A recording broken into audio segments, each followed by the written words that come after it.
नमस्कार दोस्तों, मैं अमरजीत यादव एक बार फिर आप लोग के सामने एक टॉपिक लेकर के हाजिर हूँ, जिसका शीर्षक है विकास के सिद्धांत। पहली वीडियो में हम लोग चर्चा किए थे विकास के सिद्धांत में, उसमें केवल 4 या 5 का ही वर्णन कर पाया था। आज हम सभी लोग 11 जो विकास के पूर्ण रूप से 11 सिद्धांत हैं, इन 11 सिद्धांतों का आप लोग के समक्ष वर्णन करूंगा, जो कि बड़ा ही इम्पोर्टेंट, सभी कंपटीशन के लिए बड़ा ही महत्वपूर्ण माना जाता है।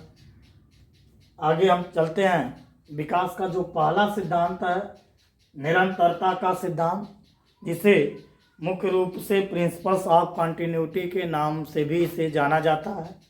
निरंतरता के सिद्धांत से तात्पर्य है कि विकास जन्म से लेकर के मृत्यु तक निरंतर चलने वाली एक प्रक्रिया है, परंतु विकास में कोई भी परिवर्तन आकस्मिक न होकर के, अर्थात एकाएक न होकर के धीरे धीरे होता है। यह जो सिद्धांत है, देख रहे हैं, निरंतरता का सिद्धांत। यह निरंतरता का सिद्धांत बताता है कि विकास जन्म से लेकर के मृत्यु तक निरंतर चलने वाली प्रक्रिया है, परंतु जो विकास है वह एकाएक या अचानक नहीं होता। इसमें परिवर्तन जो भी होते हैं धीरे धीरे होते हैं।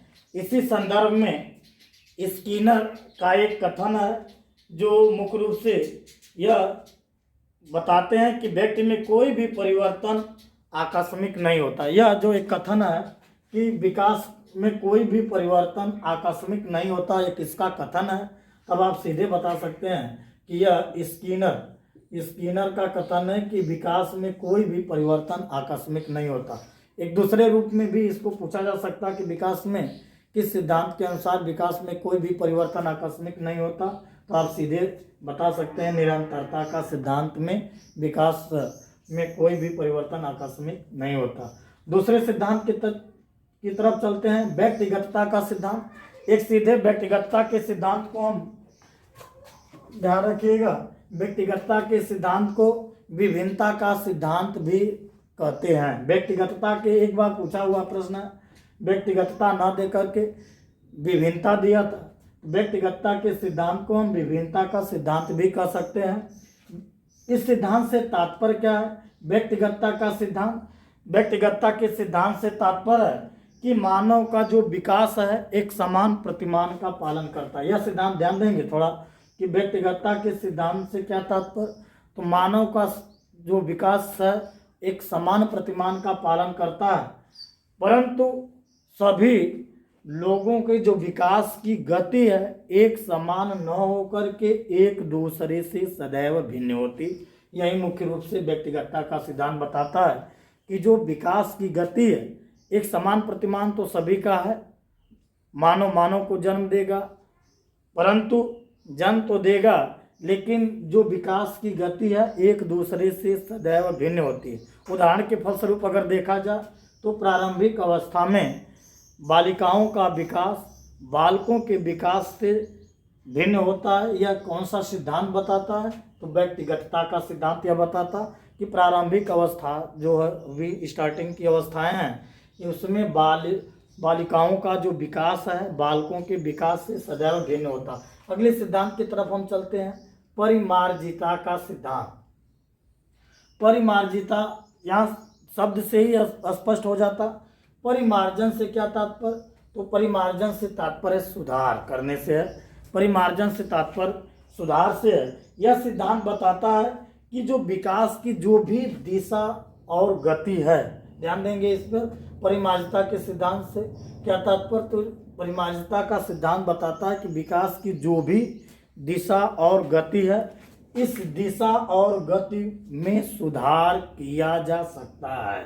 परिमार्जन का अर्थ अगर आप समझ रहे हैं तब आसानी से इसका अर्थ जान जाएंगे कि परिमार्जिता के सिद्धांत से परिमार्जन का तात्पर्य है सुधार करना। और यह सिद्धांत बताता क्या है? परिमार्जिता का सिद्धांत बताता है कि विकास की कोई भी दिशा या गति हो उसमें आसानी से सुधार किया जा सकता है। अगर उदाहरण के फलस्वरूप अगर देखा जाए तो विकास दो रूपों में होता, एक सकारात्मक रूप में और एक दूसरा जो विकास की गति है वह एक नकारात्मक रूप में भी होता है। तो यह कह रहा कि अगर नकारात्मक रूप में विकास हो रहा है तो उसे शिक्षा और प्रशिक्षण के द्वारा सुधार किया जा सकता है। यह सिद्धांत हमें कौन सा सिद्धांत यह बताता? परिमार्जिता का सिद्धांत। परिमार्जिता का सिद्धांत यह बताता, पुनः एक बार रिवाइज कर दें, कि जो भी विकास की गति एवं दिशा है, इस विकास की गति और दिशा को परिमार्जित या सुधार किया जा सकता है। एक उदाहरण के फलस्वरूप अगर ले लें तो दो रूपों में विकास की गति होती, एक सकारात्मक रूप में और एक नकारात्मक रूप में। तो अगर नकारात्मक रूप में विकास अगर हो रहा है तो यह सिद्धांत बताता है कि उसे शिक्षा एवं प्रशिक्षण के द्वारा हम उसमें सुधार कर सकते हैं। आगे चलते विकास क्रम का सिद्धांत। विकास क्रम का सिद्धांत बड़ा ही इम्पोर्टेंट सिद्धांत है। विकास क्रम का सिद्धांत यह बताता कि विकास क्रम के सिद्धांत की तरफ ध्यान दें।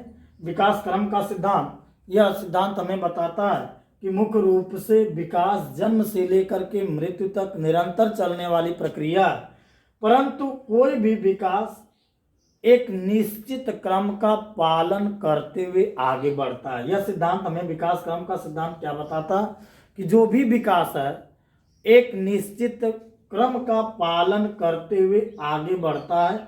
यह विकास क्रम का सिद्धांत बताता। उदाहरण के फलस्वरूप अगर हम देखें इसका उदाहरण, तो बालक में सबसे पहले शारीरिक विकास और भाषाई विकास। बालक में अगर देखा जाए तो सबसे पहले शारीरिक विकास और भाषाई विकास होता। अगर उदाहरण के फलस्वरूप अगर देखें हम शारीरिक विकास में कि एक किस प्रकार से शारीरिक विकास हो रहा और एक निश्चित क्रम का पालन कर रहा, तो आप देखे होंगे जो भी बच्चा मुख्य रूप से जन्म अगर लेता है, शारीरिक विकास का उदाहरण की तरफ ध्यान देंगे, जब भी बच्चा जन्म लेता है तो जन्म लेते ही वह बड़ी तेजी से क्राइम करने के साथ साथ अपने पैरों को बड़ी तेजी से ऊपर नीचे करता है, पटकता है। फिर वहीं बच्चा धीरे धीरे आगे जब दिन बीतते हैं, 2 मंथ 3 मंथ, धीरे धीरे वह बच्चा फिर बैठने लगता है। फिर वहीं बच्चा फिर 4 पाँव के बगल चलने लगता है। फिर मुख्य रूप से वहीं बच्चा फिर खड़ा होने लगता है और दौड़ने लगता है। यह क्या बताता हमें? शारीरिक विकास की तरफ इंगित कर रहा और एक निश्चित क्रम, एक क्रम वाइज जो विकास हो रहा, यह शारीरिक विकास। दूसरा भाषाई विकास, जब बच्चा जन्म लेता है तो जन्म लेते ही बड़ी तेजी से क्राइम करता है, चिल्लाता है, रोता है। फिर वहीं बच्चा धीरे धीरे आगे जब समय बीतता है तो वह निरर्थक शब्द बोलता है। निरर्थक शब्द में पा, मा, दा इत्यादि शब्दों का प्रयोग करता है। फिर वहीं बच्चा एक समय बीतने के बाद सार्थक शब्द बोलता है, फिर वाक्य बोलने लगता है। तो यह किस विकास की तरफ इंगित कर रहा? भाषाई विकास। अर्थात यह जो विकास क्रम का सिद्धांत हमें यह बताता कि कोई भी विकास हो वह एक निश्चित क्रम का पालन करते हुए आगे की तरफ बढ़ता है। यह रहा विकास क्रम का सिद्धांत। हमने इस संदर्भ में 2 उदाहरण आप लोगों के बीच प्रस्तुत किए, एक शारीरिक विकास और एक भाषाई विकास। अगला चलते हैं सामान्य से विशिष्ट प्रतिक्रियाओं का सिद्धांत। इससे बहुत बार प्रश्न कॉम्पिटिटिव पूछे जा चुके हैं। यह जो विकास की गति, यह एक बार प्रश्न इसका आया हुआ है कि विकास की गति खाली स्थान दिया था से फिर खाली स्थान आगे की तरफ बढ़ता है। तो उसमें था पहले सामान्य, जो विकास की गति पहले सामान्य से विशिष्ट प्रतिक्रियाओं की तरफ बढ़ता है। जो विकास की जो गति है वह सदैव सामान्य से विशिष्ट प्रतिक्रियाओं की ओर बढ़ता है। यह सिद्धांत कौन सा सिद्धांत हमें बताता? तो सामान्य से विशिष्ट प्रतिक्रियाओं का सिद्धांत। अर्थात यह सिद्धांत बताता कि बालक प्रारंभिक अवस्था में सबसे पहले सामान्य प्रतिक्रियाएं करता है, तत्पश्चात या कुछ समय के बाद वह विशिष्ट प्रतिक्रियाएं करने लगता है। यह सिद्धांत बताता, नाम से यह स्पष्ट है, सामान्य से विशिष्ट प्रतिक्रियाओं का सिद्धांत। सामान्य से विशिष्ट प्रतिक्रियाओं का सिद्धांत, यह सिद्धांत हमें बताता कि बालक सबसे पहले सामान्य प्रतिक्रियाएं करता है, फिर उसके बाद विशिष्ट प्रतिक्रियाएं करता है। उदाहरण अगर हम ले लेते हैं, उदाहरण के फलस्वरूप इसे अगर प्रस्तुत किया जाए तो बालक सबसे पहले सामान्य प्रतिक्रियाएं अगर देखा जाए तो सबसे पहले जब बालक चार पैर के बगल अगर चलता है तो वह जो भी वस्तु पाता है, चाहे ईंट हो, चाहे पेपर हो, चाहे कुछ भी हो, हर वस्तु को मुख में उठा करके डाल लेता है। यह सामान्य प्रतिक्रियाएं हैं, यह सामान्य प्रतिक्रियाओं का उदाहरण हुआ। फिर वही बालक एक निश्चित समय के बाद हर वस्तु को मुख में नहीं डालता, वह केवल खाने वाली वस्तु को ही मुख में डालता है और एक निश्चित समय के बाद वह खाना सीख जाता है। यह कौन सा सिद्धांत हमें बताता? तो सामान्य से विशिष्ट प्रतिक्रियाओं का सिद्धांत। और एक यहाँ पर हर वस्तु को मुख में डालना, यह सामान्य प्रतिक्रियाएं हुई। और अंत में केवल विशिष्ट प्रतिक्रियाएं क्या हुई कि केवल खाने वाली वस्तु को ही मुख में डालना, यह विशिष्ट प्रतिक्रियाएं हुई। यह सिद्धांत कौन सा सिद्धांत हुआ? सामान्य से विशिष्ट प्रतिक्रियाओं का सिद्धांत। आगे चलते हम, केंद्र से निकट दूर का सिद्धांत। बड़ा ही इंपॉर्टेंट यह सिद्धांत है, बहुत बार कंपटीशन में इससे संबंधित प्रश्न पूछे गए हैं।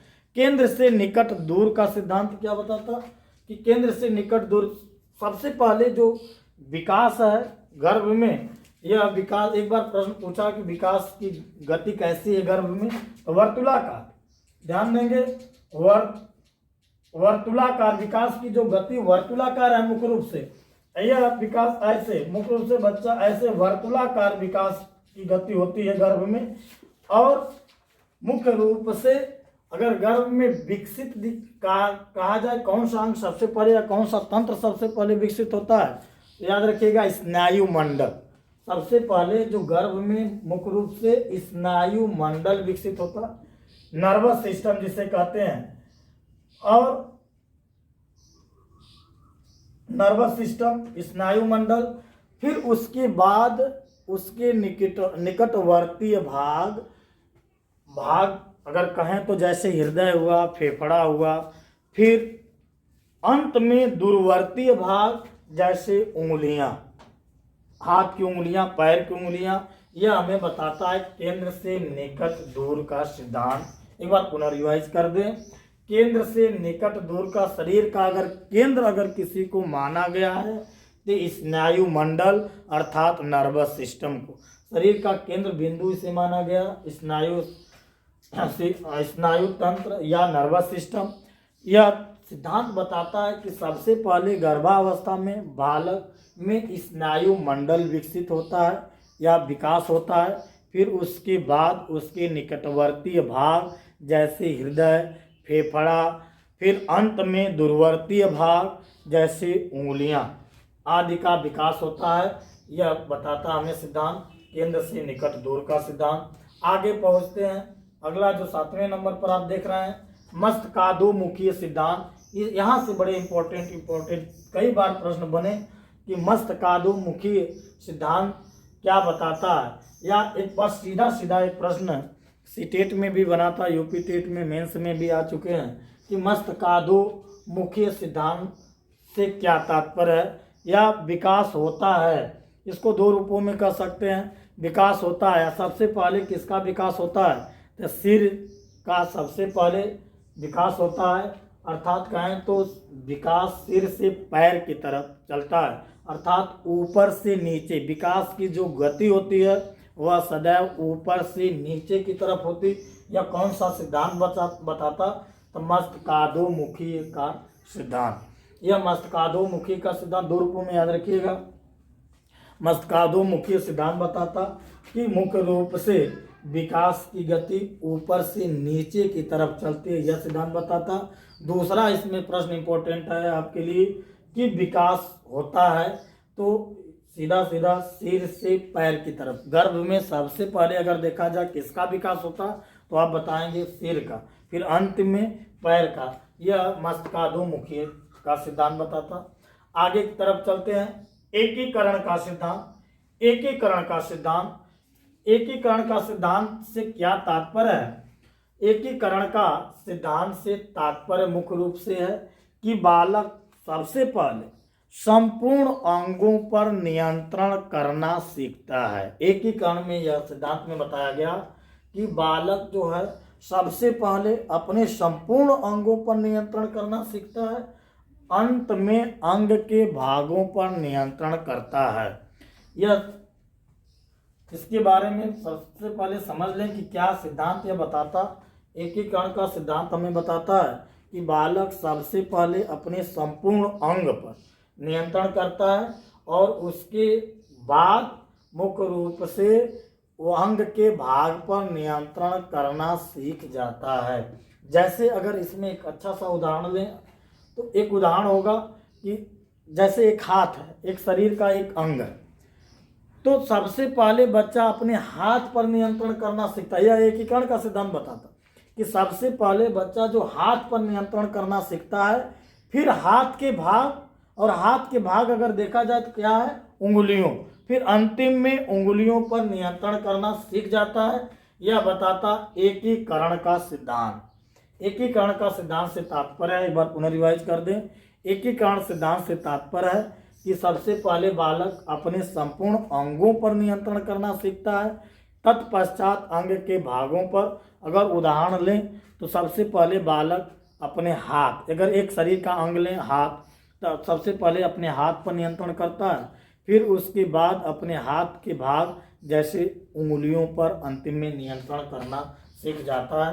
यह बताता एकीकरण का सिद्धांत। अगला देखेंगे परस्पर संबंध का सिद्धांत। परस्पर संबंध का सिद्धांत यह बताता परस्पर संबंध की जो भी जितने भी विकास हैं सभी एक दूसरे से परस्पर रूप से संबंधित हैं। यहाँ से एक प्रश्न सीधा सीधा बना था कि जितने भी विकास है सब उन सभी विकासों में सर्वोपरि विकास या सर्वोच्च स्तर का विकास कौन सा है? तो सर्वोच्च स्तर के विकास की अगर बात अगर पूछता है तो आप यहाँ लिखेंगे शारीरिक विकास। शारीरिक विकास, शारीरिक विकास को सर्वोच्च स्तर का विकास कहा गया। तो यहाँ पर यह कह रहा मुख्य रूप से परस्पर संबंध का सिद्धांत कि जितने भी विकास हैं, जितने भी विकास की अगर बात करें तो शारीरिक विकास, मानसिक विकास, संवेगात्मक विकास, भाषाई विकास, सामाजिक विकास, जितने भी विकास हैं सभी विकास एक दूसरे से संबंधित हैं। परस्पर संबंध का सिद्धांत जो एक दूसरे पर संबंधित हैं, जितने भी विकास, चाहे शारीरिक विकास हो, चाहे मानसिक विकास हो, चाहे संवेगात्मक विकास हो, चाहे भाषाई विकास हो, चाहे सामाजिक विकास, सभी विकास एक दूसरे से परस्पर रूप में एक संबंधित हैं। जैसे उदाहरण अगर ले लें, अगर बच्चे की मुख्य रूप से अगर बच्चे की मांस जो पेशियां हैं अगर लंबाई में बढ़ रही हैं तो ये हमारा शारीरिक विकास का उदाहरण होगा। अगर जैसे जैसे बच्चा की मांसपेशियां लंबाई में बढ़ रही हैं और बच्चा मुख्य रूप से यह क्या, क्यों, कैसे इत्यादि प्रश्नों के द्वारा अपनी जो मुख्य रूप से जिज्ञासा को अगर शांत करना चाह रहा है तो वह कौन सा विकास, तो जान जाए वह मानसिक विकास। फिर जहाँ पर बच्चा अकेला रहता था, अकेले घर में अकेला खेलना पसंद करता था, वहीं बच्चा पास पड़ोस के अन्य बच्चों के साथ भी खेलना पसंद खेलने लगा तो वह कौन सा विकास, सामाजिक विकास। जहाँ पर बच्चा निरर्थक शब्द बोलता था, सार्थक शब्द अंत में वाक्य बोलने लगा, वह कौन सा विकास, तो भाषाई विकास। तो कहें यह सिद्धांत के अनुसार यह बताता कि मुख्य रूप से जितने भी विकास हैं सभी विकास एक परस्पर रूप से संबंधित हैं। यह बता दिए, उदाहरण के फलस्वरूप भी आपको बता दिए। आगे चलते हैं इस समान प्रतिमान का सिद्धांत। समान प्रतिमान का सिद्धांत की अगर हम चर्चा करें तो समान प्रतिमान का सिद्धांत यह बताता कि कोई भी प्रजाति हो अपने एक समान प्रतिमान का पालन करते हुए आगे बढ़, कोई भी प्रजाति हो, चाहे मानव प्रजाति हो, चाहे पशु प्रजाति हो, चाहे कीट प्रजाति हो, एक अपने समान प्रतिमान का पालन करते हुए आगे बढ़ता। यह उदाहरण के फलस्वरूप अगर ले हम तो मुख्य रूप से जैसे कुत्ता कुत्ता को जन्म देता, घोड़ा घोड़ा को जन्म देता, गाय गाय को जन्म देती, तो यह एक समान प्रतिमान का सिद्धांत बताता। समान प्रतिमान का सिद्धांत यह बताता कि कोई भी प्रजाति हो, चाहे मानव प्रजाति हो, चाहे कीट प्रजाति हो, सभी प्रजाति एक अपने समान प्रतिमान का पालन करते हुए आगे की तरफ बढ़ती हैं। जैसे चाहे भारत में हो, चाहे अमेरिका में हो, चाहे जर्मनी, चाहे जापान, कहीं पर भी हो, मानव का एक निश्चित प्रतिमान है और उस प्रतिमान का पालन करते हुए आगे की तरफ बढ़ता है। तो चाहे भारत में हो, जो मानव का प्रतिमान है, गर्भावस्था, शैशवावस्था, बाल्यावस्था, वही प्रतिमान जापान में हो, चाहे अमेरिका में, कहीं पर भी सभी प्रतिमान एक समान होंगे, मानव प्रजाति है। तो यह सिद्धांत हमें कौन सा सिद्धांत यह बताता है? तो समान प्रतिमान का सिद्धांत। अंतिम जो सिद्धांत है बड़ा ही इंपॉर्टेंट है, नाम से ही स्पष्ट है, वंशानुक्रम तथा वातावरण की अंतःक्रिया का सिद्धांत। इससे पहले हम प्रश्न समझ लें कि क्या पूछा गया अभी तक प्रश्न, तब आगे इसकी चर्चा करते हैं। विकास जो सीधा सीधा कई बार प्रश्न पूछे, कम से कम जब जितने भी पेपर हुए हर साल एक प्रश्न यहाँ से जरूर मिल जाता। विकास परिणाम है, सीधा सीधा प्रश्न है कि विकास परिणाम है केवल वंशानुक्रम का, केवल वातावरण का, और तीसरे विकल्प में वंशानुक्रम तथा वातावरण की अंतःक्रिया का। तो विकास जो परिणाम है वंशानुक्रम तथा वातावरण की अंतःक्रिया का परिणाम है। विकास के लिए एक अच्छा वंशानुक्रम भी चाहिए और विकास के लिए एक अच्छा वातावरण भी चाहिए, तब विकास परिपूर्ण रूप से होगा। अगर यहाँ पर सिद्धांत की बात करते हैं, थोड़ा ध्यान देंगे।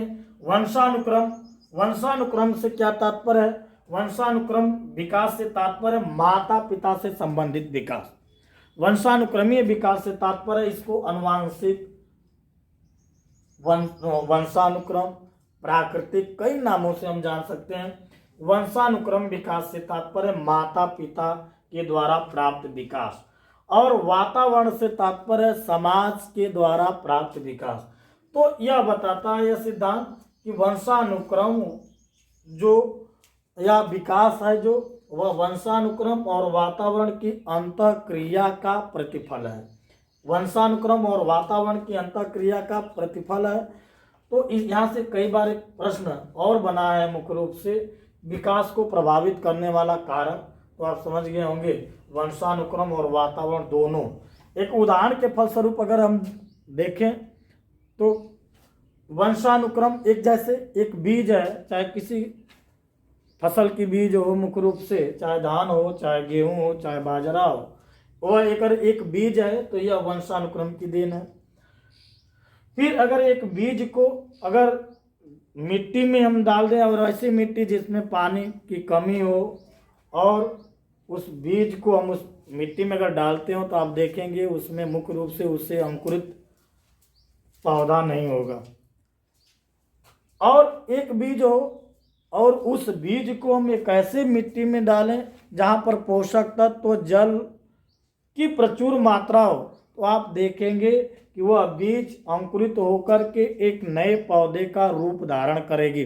अर्थात इससे सिद्ध हो रहा है कि मुख्य रूप से जो विकास है यह वंशानुक्रम और वातावरण की अंतःक्रिया का प्रतिफल है। यह सिद्धांत बताता कि जो विकास है वंशानुक्रम तथा वातावरण की अंतःक्रिया का प्रतिफल है। हम सभी लोग विकास के जितने भी सिद्धांत हैं सभी सिद्धांतों का सविस्तार पूर्वक अध्ययन किए। और आगे एक टॉपिक और इससे रिलेटेड छुटी हुई है जो विकास के मुख्य रूप से विकास के कारण, इससे भी प्रश्न बने, विकास के कारण भी इसकी तरफ ध्यान देंगे। विकास के कारण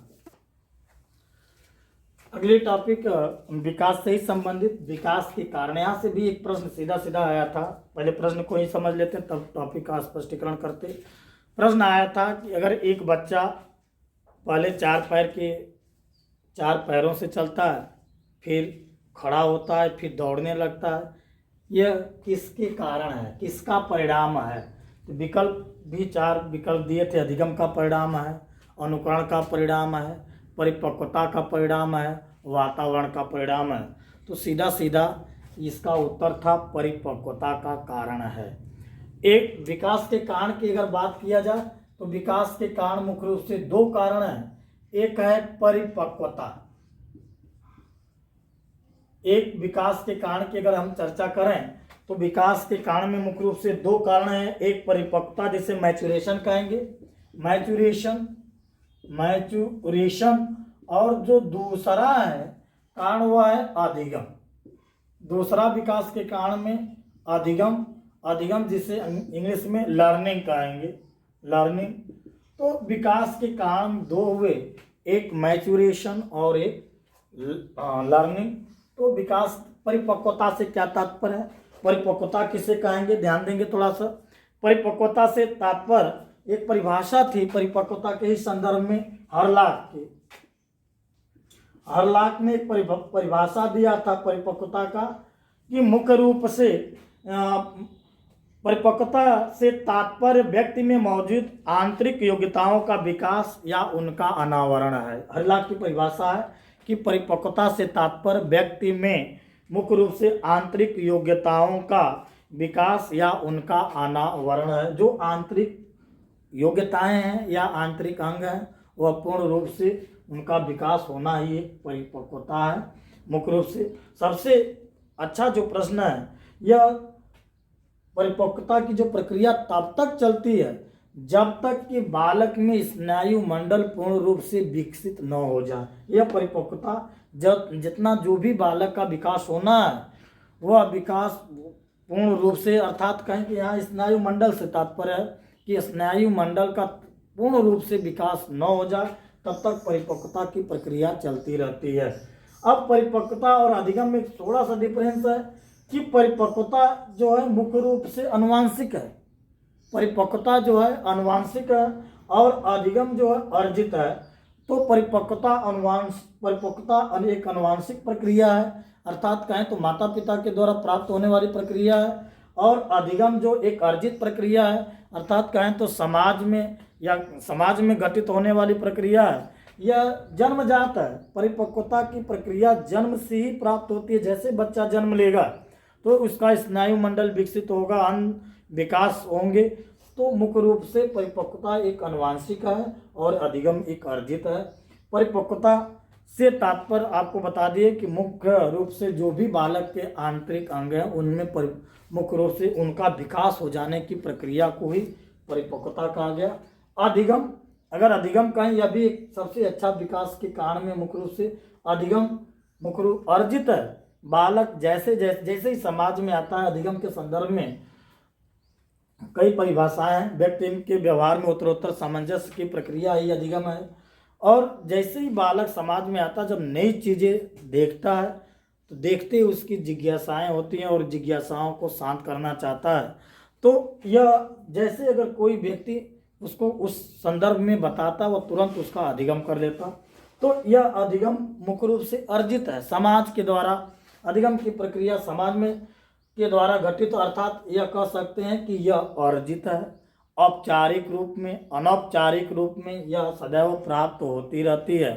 तो व्यक्ति के अधिगम एक अलग से टॉपिक आपको स्पष्टीकरण करेंगे, जो कि बड़ा इंपॉर्टेंट टॉपिक है अधिगम। और यह विकास की दो कारण हैं, याद रखिएगा कि विकास के मुख्य रूप से दो कारण, एक परिपक्वता और एक अधिगम। दोनों एक बार सीधा प्रश्न है यूपी टेट में, विकास का कारण है तो विकास के कारण है, परिपक्वता है, अधिगम है, दोनों हैं, और अभिप्रेरणा है। इस विकल्प में जो दिए थे इसमें दोनों सही हो जाएगा। परिपक्वता और अधिगम दोनों विकास के कारण हैं। एक चीज़ और इम्पोर्टेंट इस टॉपिक में, सबसे इम्पोर्टेंट, कि परिपक्वता याद रखिएगा जन्मजात है और अधिगम अर्जित है। परिपक्वता क्या है, जन्मजात है, और अधिगम क्या है, अर्जित है। यह विकास के कारण हैं। और इस वीडियो को अधिक से अधिक शेयर करिएगा और चैनल को सब्सक्राइब कर दीजिएगा, और आगे वीडियो आपको इसी प्रकार से मिलते रहेंगे। धन्यवाद।